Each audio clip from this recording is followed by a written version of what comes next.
hookers, blades. Back again. Today we're making fish hooks out of some 1/4-inch round bar. And at the end of the video, we're gonna go see if we can catch some fish with these. I'm going camping soon, so I'm gonna take these fish hooks camping, and we're gonna see if we can catch some fish. Either the end of the video is gonna be really disappointing or really cool. So let's get these made, and then I'll see you guys when I'm up at Strawberry Reservoir. So first things first, I have already squared up about 12 inches of this stuff, but as you can see, I'm going to start drawing this 1/4-inch bar stock down into about a 1/16 of an inch thin. So it's going to get real thin by the time we're done here. And the trick with this stuff is just keep it hot. It's going to lose heat fast when it's this thin, and don't strike it hard. It is very easy to mess up. This is all about love taps and all about being gentle with your material. As you can see, I'm starting to form the point for where the point on the hook is actually going to be.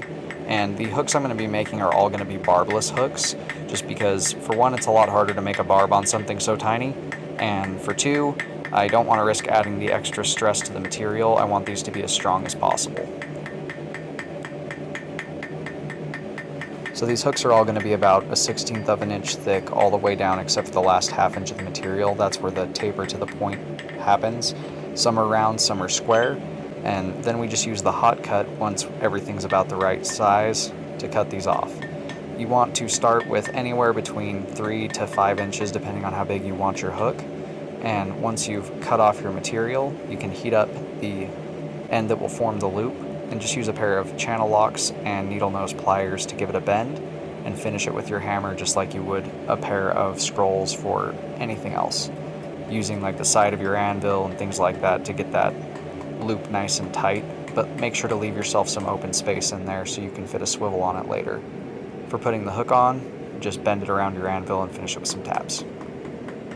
As you can see, I'm going to be making several of these out of the same piece of bar, and if you don't have a hot cut, neat little trick, I just didn't want to pull mine out, you can just use the corner of your anvil and do the same thing. But we're going to make a couple, just show how I do it, kind of give you guys an idea of the process. I think I made 2 for the video, and then once those have been made, we're going to move on to getting them finished and showing how I set them up to get them ready to fish.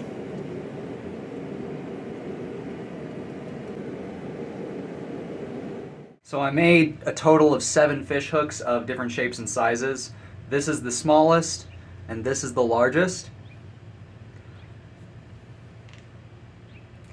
So we've got quite a variety in size, long shanks, short shanks, and a couple things in between.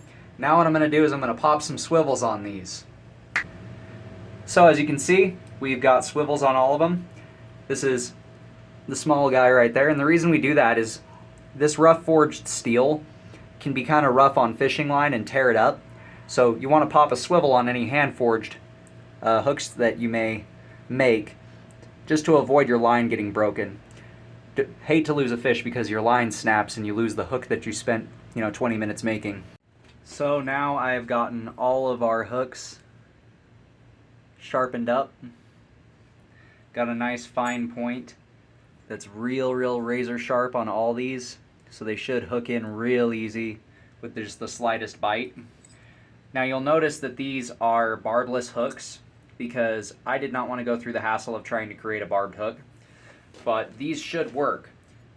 These are traditional fishing hooks made as simply as you can. So now I will see you guys when I get to Strawberry Reservoir, and we'll go see if we can catch some fish. As you can see, we are now out on the beautiful Strawberry Reservoir.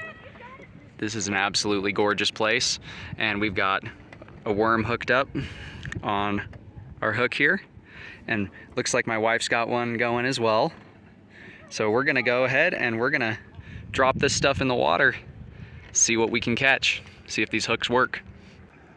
So we've got a bunch of little crawfish out here, and we're using this crawfish trap. This is just baited with some hot dogs, and we just drop it down there. We're also going to be hoping to get a bunch of these guys for eating. It looks like my wife's got one on a hooker's hook, or hooker's blades hook. Yep, that's a big old rainbow. Oh, yes! No! So unfortunately, the fish my wife hooked, it got off. It actually broke the swivel, so one of my hooks is now somewhere in Strawberry Reservoir. But I did manage to catch one on one of the hooks. So take a look at this guy, he's pretty good size. So we lost the one that my wife hooked, but this guy stayed on. Check that out. He's hanging on one of my hooks. So I'm gonna show y'all how to gut a fish. If y'all are PETA friends, or if you get offended by the sight of blood, this is your time to click off the movie or the video. So when you are ready to gut your fish, find the anus. You're gonna take your fillet knife and you're gonna stick it in the anus, and you're gonna cut all the way up the body, right to there. Then you're gonna come up back here, behind the gills, and you're gonna break that connection right here. Then you're gonna stick your hand down its throat, and you're gonna rip all the guts out, just like so. Once you get all the guts out, you'll notice this line right here, it's all the blood against its spine. And you're just gonna wanna take your thumb and run it all the way up there, just so you can get all that stuff out. And then you're just gonna wanna turn on some water and rinse out the inside until you get all that gunk out of there.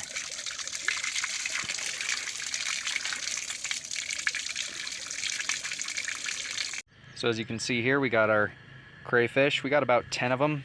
We're gonna be going out to try and catch some more of these tomorrow. I'm gonna show you guys how to cook these the way I cook them, as well as how to cook that cutthroat the way that I cook it. So the way that you're gonna kill these guys is, as you can see right there where the shell's broken open, there's a seam. What you do is you take your fillet knife and you just stab it under there and kind of move it back and forth to cut his brains up, so he doesn't really feel anything when you do it. They die rather quickly. Then you get yourself some boiling water and you just drop them on in until they're all boiled. You'll know that they're done when they're completely pink all the way through. And you just want to let them boil for about 5 to 6 minutes. This will kind of clean them up, and it'll also make sure that they're nice and well cooked. And then we'll move on to the next step after that. So as you can see, I've popped all the tails off of these guys, and that's the part we eat, is the tails. What we're gonna do is just toss all this extra stuff here, because you don't really want to eat all that extra stuff. And when you cut the tails off, you just twist them. That's all you really have to do. So basically, to get the tails off of these, you just twist them off, and then you pull out the little black vein that runs in there, and then you have your meat. And with these, this is all just trash. There's not really anything you want to do with what's inside of there. So as you can see, we've just melted a stick of butter here, and what we're gonna do is take some garlic salt and some onion salt, and we're gonna put a good amount in there for flavor.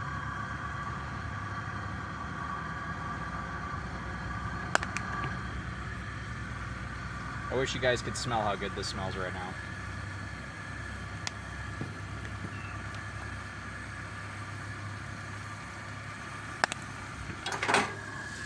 And when you're putting in the seasonings, make sure to kind of mix it around in the butter. That way flavor permeates everything. And when your butter's kind of bubbly and boiling, that's when you're going to want to throw these guys in. And you're just going to stir them around for another 5 to 6 minutes in that butter, so they can soak up all that flavor. And that's how you make yourself some crawfish tails. Okay, so we've got our nice big old cutthroat trout here, and this is how I cook these guys up. I usually cook them up on a charcoal grill when I'm camping, or just over the campfire if the camp provides a grill. Charcoal does always taste a little bit better, just because it's charcoal. We're gonna take a full stick of butter, and we're gonna just pop that on inside of his belly there. Then we're gonna take some seasonal, and we're just gonna sprinkle it along all of his skin here, on both sides.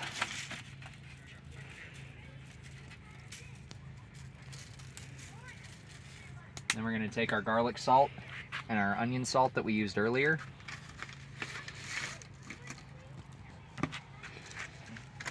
and we're going to fill that cavity up with some flavor. And don't be afraid to use a healthy amount here. You'd be surprised how much it takes to flavor a fish this big. Then you just pop your butter back in his gillet. Throw a little bit of onion powder and garlic powder, or garlic salt and onion salt, depending on how salty you like stuff. Oh, popped out there. On both sides of the skin, because what's on the skin won't go into the meat. It'll just flavor the skin and the outside of the fish. Your butter and all the other stuff's what's gonna season his insides, because the butter's gonna melt inside of him and let those seasonings soak in. Then we just take our tin foil and we wrap this big guy right on back up, nice and tight.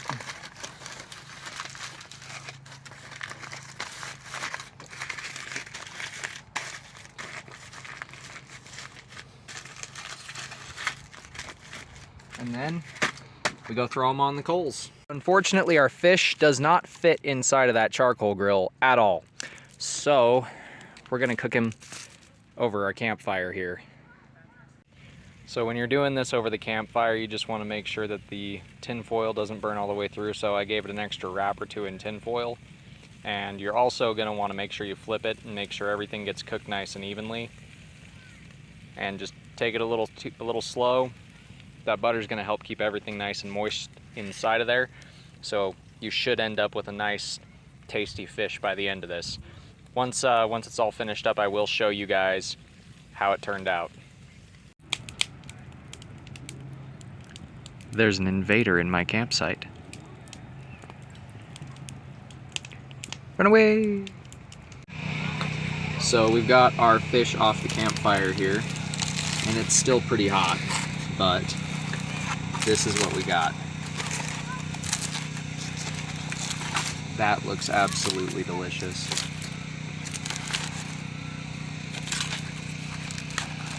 Oh, head fell completely apart, but we got some nice charred skin, and underneath that is all that tasty looking meat. So I think I would call that a success story. I officially have caught a fish on a hook that I've made myself. Feel pretty accomplished. Let me know what you guys think in the comments below, and I'll see you next time. God bless. Stay sharp out there. Check out our Etsy store if you're looking for a custom sharp object.